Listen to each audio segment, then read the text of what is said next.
Hello friends, नमस्कार। आज मैं फिर आप लोगों के लिए एक छोटी सी हेल्थ टिप्स लेकर आया हूं जिसके बारे में आपको पता होना बहुत जरूरी है। फ्रेंड्स, जब भी आपके शरीर के किसी हिस्से में दर्द होता है और जिसकी शुरुआत स्टीफनेस के कारण हुई है, जिसमें शुरुआत में अकड़न जकड़न रहना और आगे चलकर जब वो दर्द में कन्वर्ट हो जाता है, तो आप समझ जाइए कि ये जो आपको पेन हो रहा है ये पर्टिकुलर पार्ट की वीकनेस या कमजोरी के कारण हो रहा है।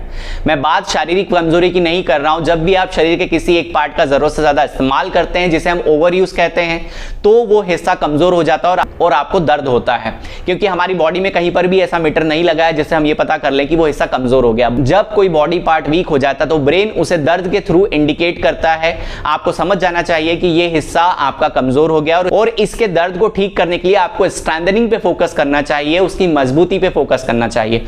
कई लोग जो सालों से कमर दर्द, गर्दन दर्द और हाथ के दर्द से परेशान है, ये कहीं ना कहीं उनके शरीर के उस पार्ट की वीकनेस का दर्द है, जिसे ठीक करने के लिए आपको स्ट्रेंथनिंग, एक्सरसाइज और डाइट न्यूट्रिशन पे फोकस करना चाहिए। क्योंकि ये जो आपका दर्द है ये एकदम से नहीं जाता है, इसे होने में भी टाइम लगा और रिकवरी में भी आपको समय देना होगा। और स्ट्रेंथनिंग के लिए आपको डाइट, न्यूट्रिशन और एक्सरसाइज पे फोकस करना होगा। जब भी आप शरीर के किसी हिस्से का ओवर यूज करते हैं, जैसे लंबे समय बैठना, तो आपकी कोर मसल्स इन्वॉल्व होती है। अगर आप सिस्टम पे ज्यादा देर वर्क कर रहे हैं तो आपका सर्वाइकल पोस्चर इन्वॉल्व होता है। अगर आप राइटिंग वर्क ज्यादा कर रहे हैं तो आपकी हैंड मसल्स इन्वॉल्व होती है। और इसी के चलते जब आप जरूरत से ज्यादा इस्तेमाल कर लेते हैं तो वो हिस्सा कमजोर होता है और धीरे धीरे करके आपको पेन होना स्टार्ट होता है और इस प्रोसेस में भी आपको टाइम लगता है। इसलिए जब भी आपका दर्द शुरुआत में कम हो और टाइम के साथ जब वो बढ़ने लगे तो आप समझ जाइए कि ये कहीं ना कहीं वीकनेस का पेन है। आप उसके लिए पेन पे वर्क करने के बजाय उसके स्ट्रेंथनिंग पे फोकस करें, जो कि हम फिजियोथेरेपी में पेशेंट को एडवाइस करते हैं। कई लोग सोचते हैं कि 7 दिन 8 दिन में उनका दर्द ठीक हो जाए, जो कि 6 महीने 3 महीने का है, तो ऐसा नहीं है।